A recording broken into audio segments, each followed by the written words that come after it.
Today, we're discussing the National Breast Cancer Coalition's Artemis project, a blueprint for effective medical research.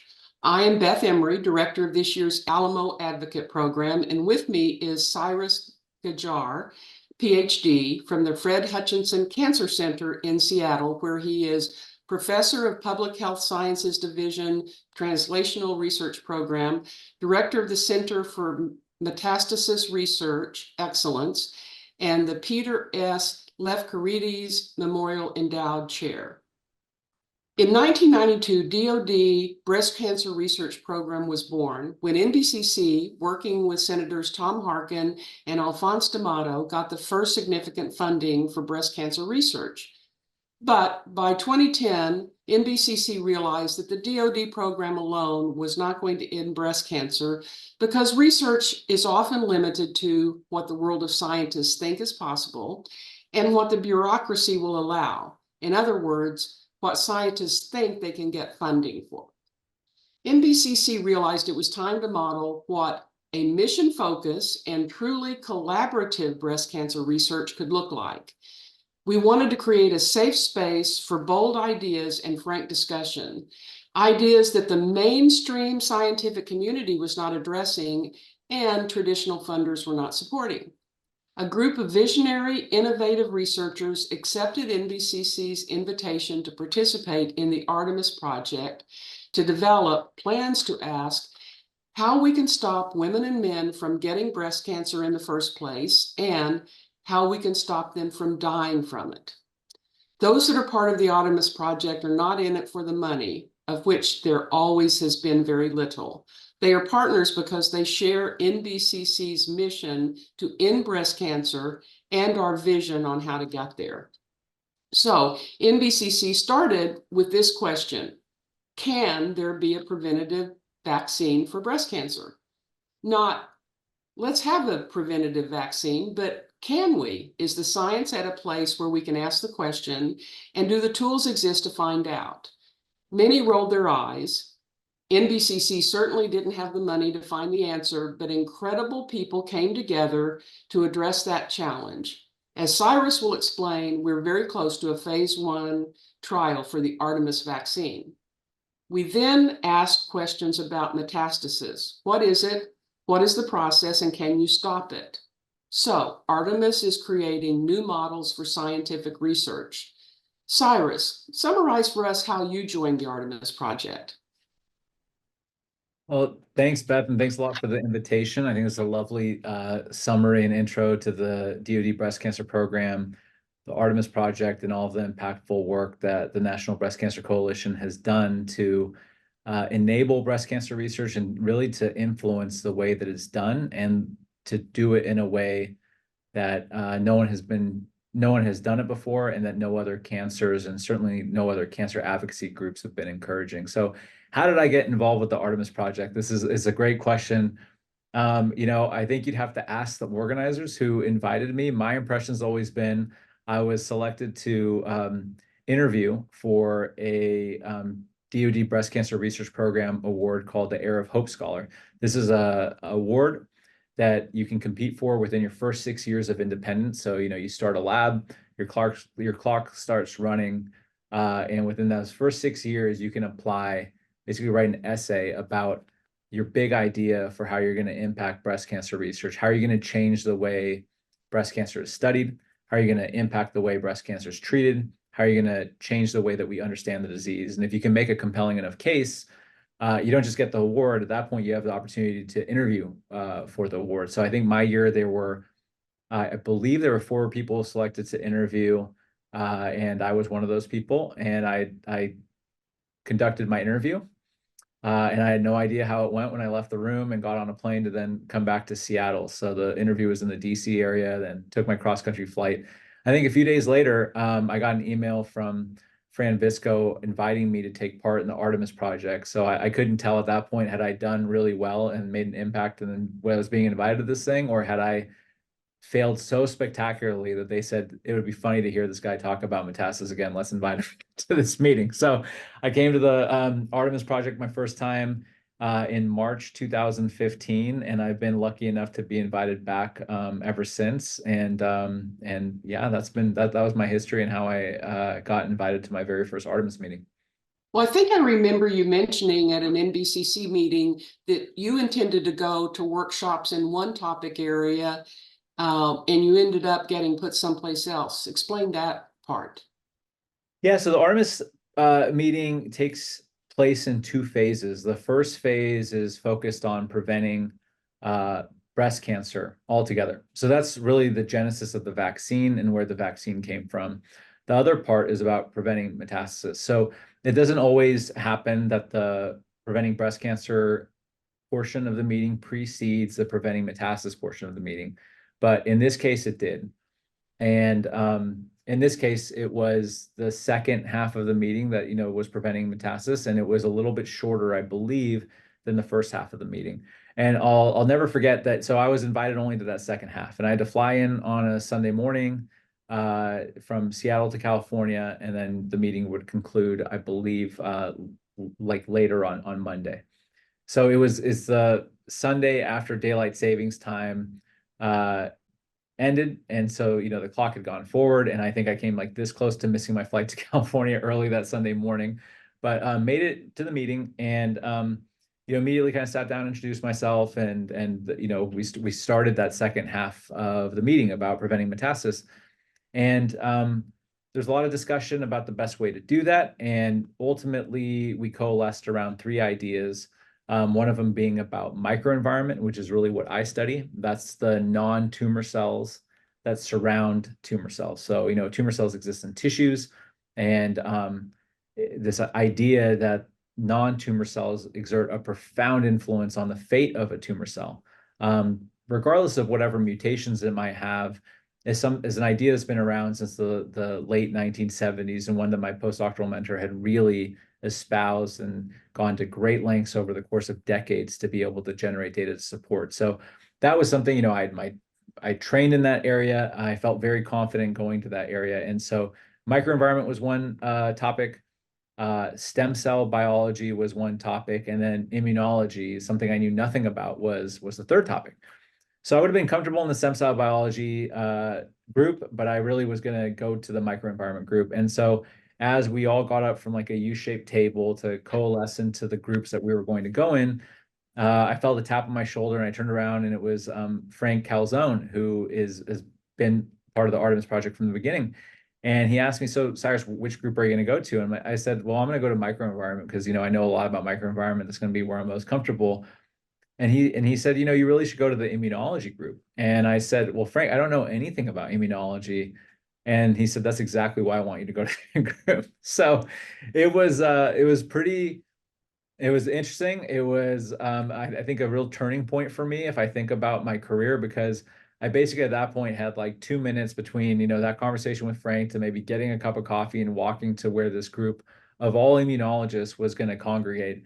And I had to tell myself, I had to decide between two things. I was either going to fake it and act like I knew about immunology and about the interactions of immune cells with disseminated tumor cells, what my lab studies, or I was going to be brutally honest and just say, "Look, I don't know anything about immunology. Here are all the questions I have. Here are all the things I don't think we have a clue about." And then I was going to see if all these world experts could prove me wrong, if they'd lock me out of the room, or if they'd say, "We don't know anything about it either." And then so that's what I chose option B, just so the record can reflect that. And when I showed up in that group, I just, went about saying all of the things I didn't think that we knew about dormant cells, and kind of let things go from there. So was Frank right that you should go to the immune evasion part? Yeah, what I've learned over the years is Frank is a very wise person. He's absolutely right that I should go to that group. And yeah, like I said, it's sort of refreshing. We study breast cancer cells everywhere but the breast, right? My lab, we study breast tumor cells when they've left the breast and they arrive in organs like the liver and the lung and the bone marrow and the brain. And we study why they don't just explode right away into metastases, what keeps them dormant, what controls go awry that allow these cells to reemerge, why only a few cells are able to do this and not all of them. how they evade therapy. And, at that point, that was it. But now we really focus on how they evade immunity. And the reason why is because when I got to this group and I said, look, we study these quiescent tumor cells, these cells that have exited the cell cycle and are lying there dormant. And nobody studies whether or not immune interactions are dependent on cell cycle, meaning whether a cell is proliferating or not. So many of these studies have been done in situations where the target cell that the immune system is trying to detect and ultimately eliminate are proliferating and proliferating really quite rapidly because we study them in conditions where they proliferate a lot. What was unique about what my lab does is that we are able to generate conditions where tumor cells that are fully malignant and fully capable of forming tumors and killing mice and doing all these things were actually driven into a quiescent state, into a state where they're asleep, and we can keep them there. And people just don't study immunity in those settings, or at least they didn't back in 2015 when we were asking this question. And so we realized really quickly as a group that we had a unique opportunity to ask and answer questions that hadn't been answered before in immunology.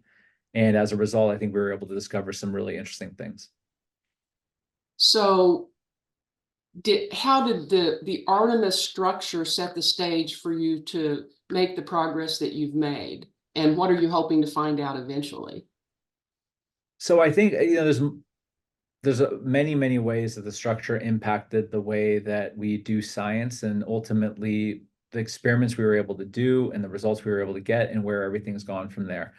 So it's a loaded question, but I'll try to walk you through it in a without taking 20 minutes to answer the question. So I think the first way was that a big component of the Artemis project is blue sky thinking and not being scared to ask questions, that there being no dumb questions, and there also being nothing that's really too far out there to kind of think about actually exploring. So this notion that I could go into a group with a number of world-class immunologists and just basically say, look, I don't know anything about immunology, but here's what I think we don't know about how the immune system interacts with dormant cells, and not be laughed out of a room or just told, like, listen, we want to have a different, more advanced conversation, maybe go talk to somebody else, right? This very much can happen in other meetings or in meetings where, we go to conferences and you just are there to watch people basically show off. Here's all the amazing science that we're doing.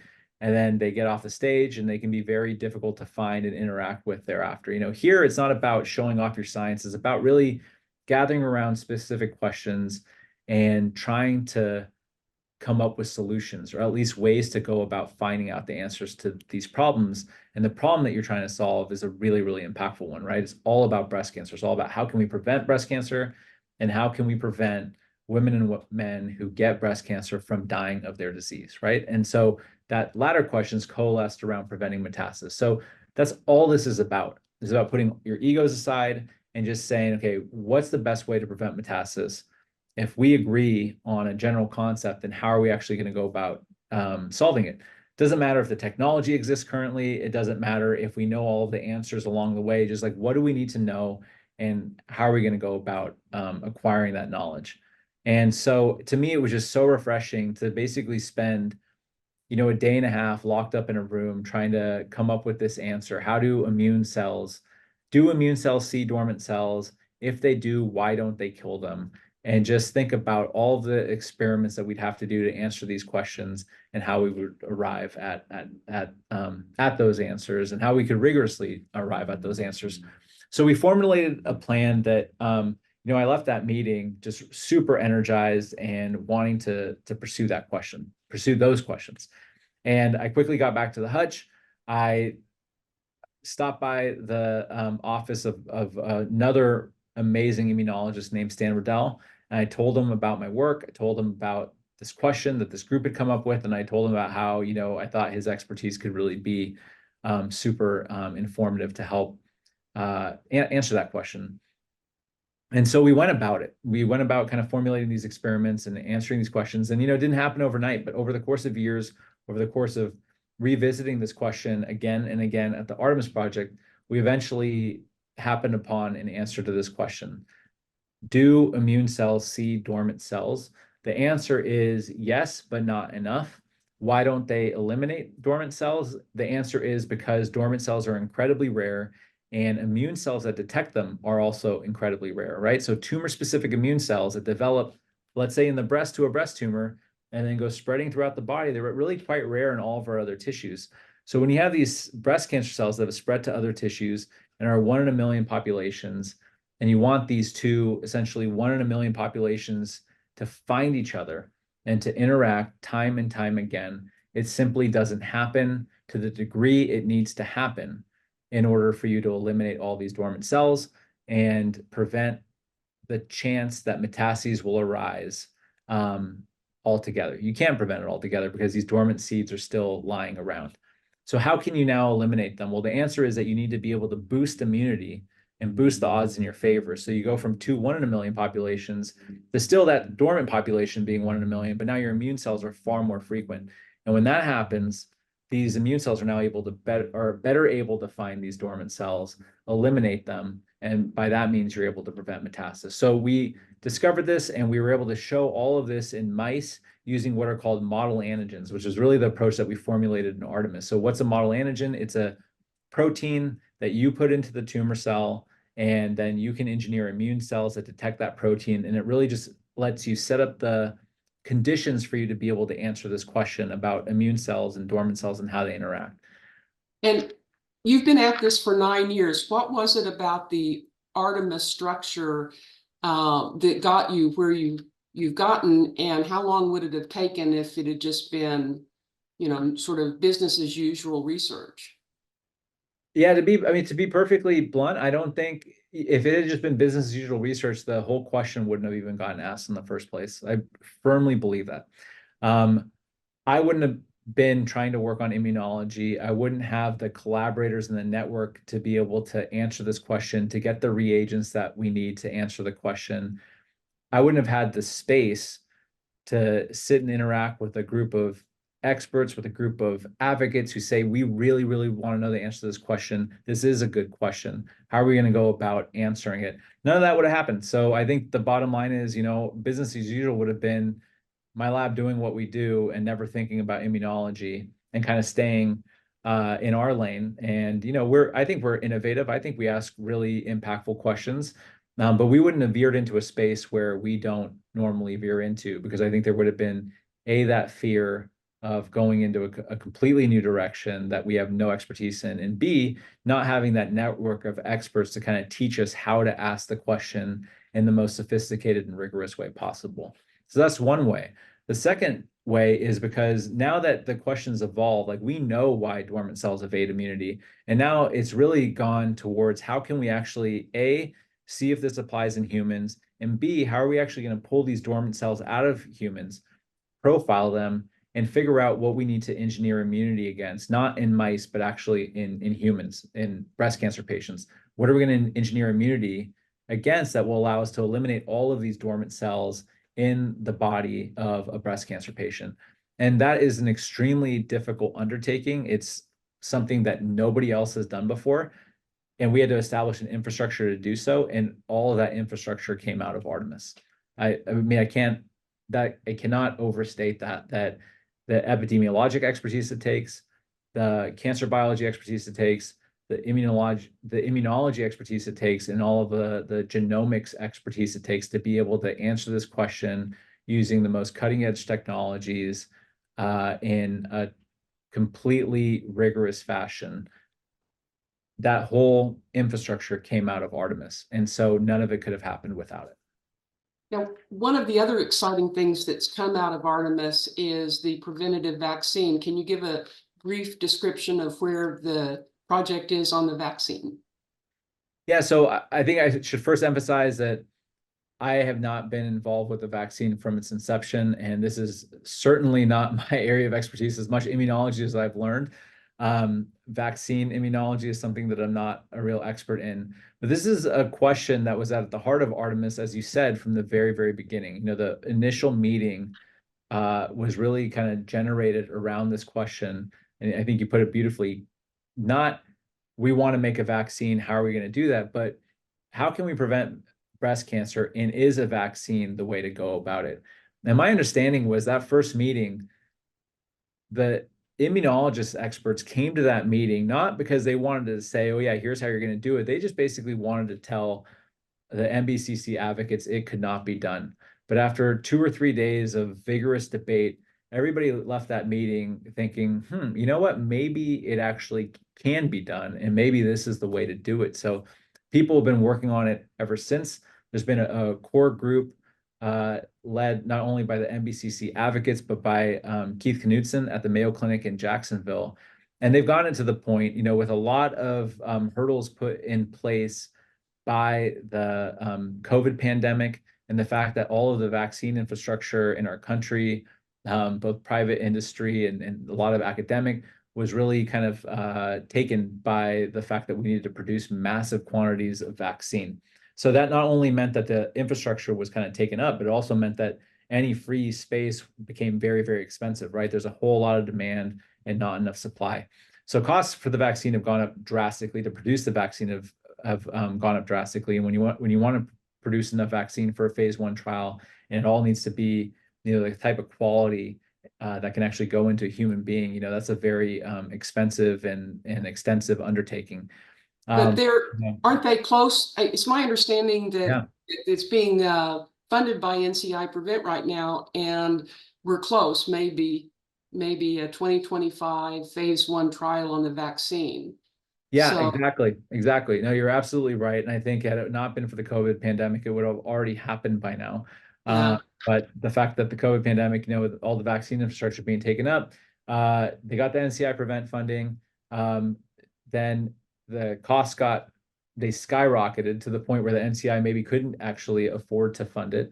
And now it's gotten to the point where actually Keith has brought all of the manufacturing in-house to the Mayo Clinic, and they're going through everything they need to do to be able to produce the vaccine in-house and ultimately, get this to the point where they can initiate the phase 1 trial. And so, yeah, I think that we're within a year of that trial happening, and it's going to be extremely exciting to see. But again, to speak to your point about the Artemis and the way that the meeting operates, nobody there is resting on their laurels. They're already thinking about other approaches to prevent breast cancer, including what they're describing as the vaccine 2.0. What are other approaches we could take to vaccinate for breast cancer, especially with the advent and popularization of mRNA technology, inherent to the COVID vaccine? Can that technology be leveraged for a new breast cancer vaccine, for personalized breast cancer vaccines? And so the group has already kind of gone in all of those directions and trying to address those questions, so that as the phase 1 results come in, there's already going to be new directions to take it. That's great. We're about out of time. As I think you've been very helpful in explaining why Artemis is a different animal. I would just basically summarize by saying it's an advocate-led, mission-driven research model, and it's designed to look at breast cancer in new ways and develop strategic plans which we know will save lives. It works because of advocate leadership, dedication of visionary scientists like Cyrus, and the strategic creative approach that we use to achieve the goals. And we're really thankful, Cyrus, you would take time from your very busy schedule to help us explain the Artemis project, which NBCC believes is the blueprint for effective scientific research. And I hope you agree with that. Without a doubt, and I also can't emphasize enough what the partnership and leadership by breast cancer advocates means for the Artemis project and what it means for our research. It's not just about rubber stamping what we're doing. It's about us being able to say, okay, here's what we want to do, and actually getting advocate feedback and saying, no, that's not the way we want you to go about this problem. Nobody's going to take that drug. Nobody's going to want to use that approach to prevent breast cancer, take the risk inherent to that approach to prevent breast cancer or treat it. This is what we want. And when the challenge is laid down that way, it might be kind of shocking at first. You're like, wow, this whole thing that I was working on, I thought this was the way to cure breast cancer, but it turns out, what good is a cure for breast cancer if nobody wants to take it because of all the associated toxicities? What we need is this interaction, this partnership with breast cancer advocates over the science and over the approaches, where we can work together on the solutions that are going to work, not just for the scientists, but they're actually going to work for everybody. And so that's what's so special about Artemis Project, and that's what's so special about being able to partner with advocates on our research. So we're very, very appreciative. And yeah, you know, I mean, Beth, when you asked me, it goes without saying, I'm always happy to do anything I can to help strengthen partnership with breast cancer advocates like yourself. We appreciate that. Thanks, Cyrus. And again, thank you for giving us your time today. Thank you.